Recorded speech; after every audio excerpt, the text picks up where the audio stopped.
Hello, എല്ലാ കൂട്ടുകാർക്കും നമസ്കാരം. സീരിയൽ മാനിയ വെറൈറ്റി സ്റ്റോറീസിന്റെ ഏറ്റവും പുതിയൊരു വീഡിയോയിലേക്ക് എല്ലാവർക്കും സ്വാഗതം കേട്ടോ.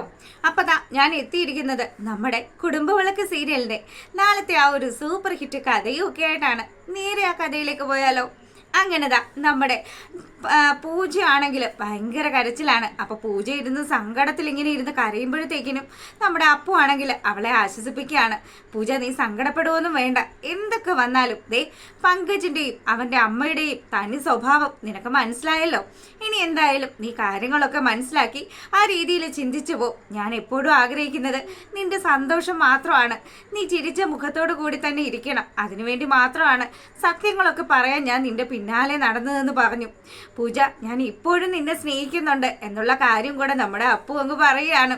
കിട്ടിയ അവസരമല്ലേ, നമ്മുടെ അപ്പു അത് പാഴാക്കിയില്ല. അതുകൊണ്ട് തന്നെ പൂജയാണെങ്കിൽ ഇതൊക്കെ കേട്ടിട്ട് അപ്പൂട്ടൻ തനിക്ക് വേണ്ടി എത്രയോ വലിയൊരു കാര്യമാണ് ചെയ്തിരിക്കുന്നത്. താനല്ലെങ്കിൽ വലിയൊരു ട്രാപ്പിൽ പെട്ടുപോയേനെ. അങ്ങനെ പോവാതെ ഇരുന്നത് അപ്പൂട്ടൻ കാരണമാണ്. അപ്പം അപ്പൂവിൻ്റെ ആത്മാർത്ഥതയൊക്കെ തിരിച്ചറിഞ്ഞ് നമ്മുടെ പൂജയാണെങ്കിൽ അപ്പൂവിനോട് എസ് പറയുകയാണ്. ഇനി എന്തായാലും ഒരു കാലത്ത് അപ്പൂവിനോട് സ്നേഹം തോന്നിയതാണല്ലോ നമ്മുടെ പൂജയ്ക്ക്. അതുകൊണ്ട് തന്നെ അവൾക്ക് അപ്പൂവിനെ സ്നേഹിക്കാനായിട്ട് വലിയ പ്രയാസമൊന്നുമില്ല. പിന്നെ നമ്മുടെ പങ്കജകുമാരൻ ഇടയ്ക്ക് കയറി ചില തരികിട പരിപാടിയൊക്കെ കാണിച്ചുകൊണ്ടാണ്, അതുകൊണ്ട് മാത്രമാണ് അപ്പുവും പൂജയും രണ്ട് വഴിക്ക് വേർപിരിഞ്ഞത്. ഇപ്പതാ അവർക്ക് ഒന്നിക്കാനായിട്ടുള്ള ഒരു അവസരം അത് പങ്കജായിട്ട് തന്നെ ഒരുക്കി കൊടുത്തിരിക്കുകയാണ്. അങ്ങനെ അവരവരുടെ ജീവിതം തുടങ്ങാമെന്നുള്ള രീതിയിൽ ഇങ്ങനെ സംസാരിച്ച് നിൽക്കുമ്പോഴാണ് അങ്ങനെതാ ആ ഒരു സീനൊക്കെ കഴിയുമ്പോൾ നമ്മളെ കാണിക്കുന്നത് നമ്മുടെ പങ്കജിനെയാണ്. അപ്പോൾ ഇപ്പോൾ പൂജ തന്നെ ഉപേക്ഷിച്ച് പോയി എന്നുള്ള കാര്യം തൻ്റെ മമ്മിയുടെ അടുത്ത് ഇങ്ങനെ പറയുമെന്നറിയാതെ പങ്കജാണെങ്കിൽ കുഴഞ്ഞു നിൽക്കുകയാണ്. ഇനി എന്ത് ചെയ്യും? മമ്മിയാണെങ്കിൽ രജിസ്റ്റർ മാരേജ് നടത്താനുള്ള കാര്യങ്ങളൊക്കെ പ്ലാൻ ചെയ്ത് വെച്ചിരിക്കുകയാണല്ലോ. അതുകൊണ്ട് തന്നെ ഇനി പൂജ കല്യാണത്തിന് തയ്യാറല്ല എന്നുള്ള കാര്യം എൻ്റെ ഇഞ്ചിത അറിഞ്ഞു കഴിഞ്ഞാൽ തൻ്റെ കാര്യത്തിൽ ഒരു തീരുമാനമാകുമെന്ന് നമ്മുടെ പങ്കജിന് നല്ലതുപോലെ തന്നെ അറിയാം. പങ്കജ് ഈ ഒരു ടെൻഷനിൽ ഇങ്ങനെ നിൽക്കുമ്പം നമ്മളെ കാണിക്കുന്നത് നമ്മുടെ സുമിത്രയുടെ വീട്ടിലാണ്. അപ്പോൾ അതാ നമ്മുടെ പ്രതീഷ് ആണെങ്കിൽ സത്യങ്ങളൊക്കെ സ്വരമോളോട് തുറന്ന് പറയും എന്നൊക്കെ പറഞ്ഞ് സുമിത്രയോട് കാര്യങ്ങളൊക്കെ സംസാരിച്ച് അവിടുന്ന് പോയായിരുന്നല്ലോ. കുറച്ച് സമയം കഴിയുമ്പോഴത്തേക്കിനും സ്വരമോൾ സ്കൂളിൽ നിന്ന് വരികയാണ്. സ്കൂളിൽ നിന്ന് വന്ന് സ്വരമോളാണെങ്കിലോ അവളുടെ അച്ഛൻ്റെ അടുത്തും അമ്മയുടെ അടുത്തും ഒക്കെ പോയി സംസാരിക്കുമ്പോഴത്തേക്കിനും അവർക്ക് രണ്ടുപേർക്കും എന്താണെന്ന് അറിയാത്ത വിധം ഭയങ്കര സങ്കടമാണ്. തൻ്റെ മകളെ ഇനി അധിക സമയം തന്നോടൊപ്പം നിർത്താൻ പറ്റില്ലല്ലോ. അനന്യയാണെങ്കിൽ സങ്കടം വന്നിട്ട് ഒരു രക്ഷയും ഇല്ലാതെ അവൾ ഇങ്ങനെ അവിടെ ഇരിക്കുകയാണ്. ഈ സമയത്താണെങ്കിൽ സ്വരമോള് പോയിട്ട് ചോദിച്ചു, എന്താ മമ്മി, മമ്മിക്ക് എന്താ പറ്റിയത്? ഞാൻ രാവിലെ ഇവിടുന്ന് പോയപ്പം എൻ്റെ മമ്മി നല്ല ഹാപ്പി ആയിരുന്നല്ലോ, നമ്മൾ എവിടെയൊക്കെയോ പോകുന്ന കാര്യമൊക്കെ മമ്മി എന്നോട് പറഞ്ഞായിരുന്നല്ലോ എന്നൊക്കെ പറഞ്ഞ് കുഞ്ഞാണെങ്കിൽ നമ്മുടെ അനന്യയുടെ അടുത്ത് ഇങ്ങനെ സംസാരിക്കുമ്പോഴത്തേക്കിനും അനന്യ പറഞ്ഞു, മോളെ മമ്മി ഇപ്പം ഒന്നും പറയാനുള്ള ഒരു മാനസികാവസ്ഥയിലല്ല, മമ്മിക്ക് ഒരുപാട് സങ്കടങ്ങളൊക്കെ ഉണ്ട്, മോള് കുറച്ച് സമയം അപ്പുറത്ത് പോയി കളിച്ചോളാൻ പറഞ്ഞു. കൊച്ചല്ലേ നമ്മുടെ സ്വരമോളാണെങ്കിൽ കളിസാധനങ്ങളൊക്കെ എടുത്തു വെച്ച് കളിക്കാൻ തുടങ്ങുന്ന സമയത്ത് പ്രതീഷ് അങ്ങോട്ട് ചെന്നു. പ്രതീഷ് ചെല്ലുമ്പോഴത്തേക്കിനും പ്രതീഷിനെ കണ്ടതും തൻ്റെ ചെറിയച്ഛനാണ്, തനിക്ക് സ്നേഹമൊക്കെ ഉള്ളത് കൊണ്ട് തന്നെ സ്വരമോളാണെങ്കിൽ പ്രതീഷിൻ്റെ അടുത്ത് ചെന്ന് സംസാരിക്കുകയാണ്. അപ്പം സ്വരമോളോട് പ്രതീഷ് വളരെ വാത്സല്യത്തോടു കൂടി കൊച്ചിൻ്റെ അടുത്ത് സംസാരിച്ചു. മോളോട് എനിക്കൊരു കാര്യം പറയാനുണ്ടെന്ന് പറഞ്ഞു. എന്ത് കാര്യം ചെറിയച്ഛൻ എന്നോട് പറയാനുള്ളത്? മോളെ, ഞാൻ നിന്റെ ചെറിയച്ഛനല്ല, ഞാൻ നിന്റെ അച്ഛനാണ് എന്നുള്ള കാര്യം പ്രതീക്ഷ കൊച്ചിൻ്റെ അടുത്ത് പറയുമ്പോഴത്തേക്കിനും ഈ സ്വരമോൾക്കാണെങ്കിൽ പേടിയാകുകയാണ്.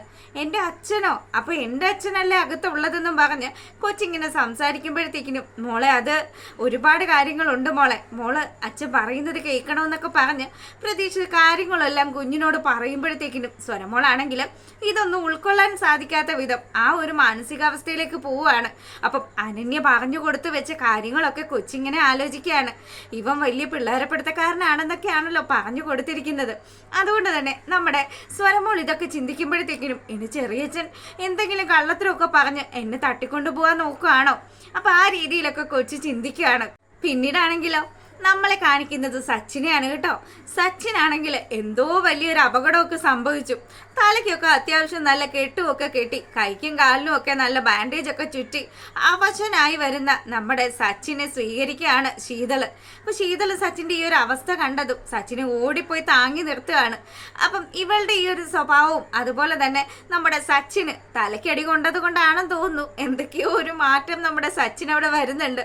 സച്ചിനാണെങ്കിൽ പഴയ രീതിയിൽ ആ ഒരു സൈക്കോത്തരമൊക്കെ അങ്ങ് മാറ്റി വെച്ചിട്ട് നമ്മുടെ ശീതളിനോട് വളരെ സൗമ്യമായിട്ട് സംസാരിക്കുകയാണ്. അപ്പൊ ശീതള് സച്ചിൻ ഇത് എന്താ പറ്റിയ സച്ചിനെ എന്നൊക്കെ ചോദിച്ച് സച്ചിനെ ഒരുവിധം വന്ന് ആ ഒരു ബെഡിൽ കൊണ്ടുവന്ന് കിടത്തി. അവിടെ കിടക്കുന്ന സമയത്താണെങ്കിലോ സച്ചിൻ പറഞ്ഞു, ശീതളെ നീ എന്നോട് ക്ഷമിക്കണം, ഞാൻ ഒരുപാട് ക്രൂരതകൾ നിന്നോട് കാണിച്ചിട്ടുണ്ട്. ദേ ഇനിയിപ്പം നമുക്കിടയിൽ വേറെ ആരും വേണ്ട, നിന്റെ അച്ഛമ്മയോടൊക്കെ വീട്ടിൽ പോയിക്കോളാൻ പറയും. ഞാൻ ഇനി ഒരിക്കലും നിന്നെ സങ്കടപ്പെടുത്തില്ല, ഞാൻ ഇനി എന്നും നിന്നോടൊപ്പം സന്തോഷമായിട്ട് ജീവിക്കാനാണ് ആഗ്രഹിക്കുന്നത് എന്നൊക്കെ പറഞ്ഞ് അവളെ ചേർത്ത് നിർത്തുകയാണ്. അപ്പോൾ ദാ സച്ചിൻ്റെ ദേഹത്തേക്ക് ചാഞ്ഞു വീണ് നമ്മുടെ ശീതളാണെങ്കിൽ പൊട്ടിക്കരയുന്നുണ്ട്. ശരിക്കും പറഞ്ഞാൽ അവൾ ഒരിക്കലും പ്രതീക്ഷിച്ചില്ല സച്ചിൻ ഇങ്ങനെ ഒരു മാറ്റം ഉണ്ടാകുമെന്ന്. എന്താല്ലേ കഥയുടെ ഒരു ക്ലൈമാക്സ് അടുത്തുകൊണ്ടിരിക്കുന്ന സമയത്ത് നമ്മുടെ കഥ വേറെ ലെവലിലേക്ക് തന്നെ പോയിക്കൊണ്ടിരിക്കുകയാണ്. ഈ സമയമാണെങ്കിലോ പങ്കജ് ഇതാ വീട്ടിലെത്തി. പങ്കജ് വീട്ടിലെത്തിയതും പങ്കജിന്റെ മുഖത്തെ ആ ഒരു ടെൻഷനും കാര്യമൊക്കെ കണ്ടു കഴിഞ്ഞപ്പോൾ രഞ്ജിത ചോദിച്ചു, എന്താ പങ്കജ്, എന്താ നിനക്ക് പറ്റിയത്, നിന്റെ മുഖം എന്താ വല്ലാണ്ടിരിക്കണേന്ന് ചോദിക്കുമ്പോഴത്തേക്കിനും മമ്മി എന്നോട് ക്ഷമിക്കണം, എനിക്കൊരു അബദ്ധം പറ്റി, ഞാൻ കാരണം പൂജ ഇന്ന് എന്നോട് വഴക്കിട്ട് പോയി എന്നൊക്കെ പറയുമ്പം എടാ നീ എന്തൊക്കെയാ ഈ പറയുന്നത്, കാര്യങ്ങൾ വ്യക്തമായിട്ട് പറയുമെന്നും പറഞ്ഞ് രഞ്ജിത വിവരങ്ങൾ അന്വേഷിക്കുകയാണ്. അപ്പോൾ പങ്കജ് പറഞ്ഞു, മമ്മി ഞാൻ എൻ്റെ പരിചയത്തിലുള്ള ഒരു പെങ്കൊച്ചുമായിട്ട് ഹോട്ടൽ റൂമിലുണ്ടായിരുന്നു. എൻ്റെ പൊന്നു പങ്കജ്, നിന്നോട് എത്ര പ്രാവശ്യം പറഞ്ഞിട്ടുണ്ട് നിന്റെ ഈ അഴുക്ക് സ്വഭാവമൊക്കെ ഒന്ന് മാറ്റി വെക്കണമെന്ന്. ഇപ്പൊ തന്നെ നിന്റെ കല്യാണം ഉറപ്പിച്ച് വെച്ചിരിക്കുകയല്ലേ, ആ സമയത്താണോ നീ ഇങ്ങനെയൊക്കെ കാണിക്കുന്നതെന്നും പറഞ്ഞ് രഞ്ജിത തൻ്റെ മകനെ ശാസിക്കുമ്പോഴത്തേക്കിനും പങ്കജ് പറഞ്ഞു, മമ്മി അത് പറ്റിപ്പോയി, ഞാൻ അവിടെ അവളുമായിട്ട് ഉണ്ടായിരുന്ന സമയത്ത് അപ്പു പൂജയും കൂട്ടി ആ ഹോട്ടൽ റൂമിലേക്ക് വന്നു. എടാ എന്നിട്ട് എന്ത് പറ്റി, പൂജ കാര്യങ്ങളൊക്കെ കണ്ടോ എന്ന് ചോദിക്കുമ്പോഴത്തേക്കിനും അതെ അവൾ കണ്ടു, അവൾ ആ പെണ്ണിനെ കണ്ടു എന്നൊക്കെ പറഞ്ഞ് പങ്കജ് നിന്ന് വപ്പപ്പ വെക്കാൻ തുടങ്ങുമ്പോഴത്തേക്കിന് രഞ്ജിതയാണെങ്കിലും നീ എല്ലാം തൊലച്ചുവല്ലേ എന്ന് പറഞ്ഞു. ശരിക്കും പറഞ്ഞാൽ ഇത്രയും കാലം സുഖസന്തോഷമായിട്ടൊക്കെ പുള്ളിക്കാരി അങ്ങ് ആഹ്ലാദിച്ച് ജീവിക്കുമായിരുന്നല്ലോ. അപ്പം ആ ഒരു സൗകര്യങ്ങളും സുഖവും ഒക്കെ അങ്ങ് ഒരു നിമിഷം കൊണ്ട് ഇല്ലാതാകുന്നു എന്ന് പറയുമ്പം നമ്മുടെ രഞ്ജിതയ്ക്കാണെങ്കിൽ ഇത് സഹിക്കാവുന്നതിനും അപ്പുറത്തെ ഒരു കാര്യമാണ്. അതുകൊണ്ട് തന്നെ രഞ്ജിത ഇങ്ങനെ കലി കയറി നിൽക്കുകയാണ് നമ്മുടെ പങ്കജിനെ അടിച്ച് പഞ്ഞിക്കിടാൻ വേണ്ടിയിട്ട്. പങ്കജാണെങ്കിൽ എൻ്റെ മമ്മി എന്നെ ഒന്നും ചെയ്യരുത് എന്നുള്ള രീതിയിൽ അവൻ ഇങ്ങനെ നിൽക്കുന്നതൊക്കെ കാണിച്ചുകൊണ്ടാണ് നമ്മുടെ കുടുംബ വിളക്കിൻ്റെ നാളത്തെ വിശേഷം അവസാനിക്കുന്നത്. അപ്പോൾ ദാ എപ്പോഴും പറയുന്നത് പോലെ ചാനൽ ഇഷ്ടപ്പെട്ട് കഴിഞ്ഞാൽ സബ്സ്ക്രൈബ് ചെയ്യാൻ മറക്കരുത് കേട്ടോ. എല്ലാവർക്കും നല്ലൊരു രാത്രിയൊക്കെ ആശംസിച്ചുകൊണ്ട് വീഡിയോ വൈൻഡപ്പ് ചെയ്യാണ്. അപ്പോൾ ഓക്കെ, ബൈ, ഗുഡ് നൈറ്റ്.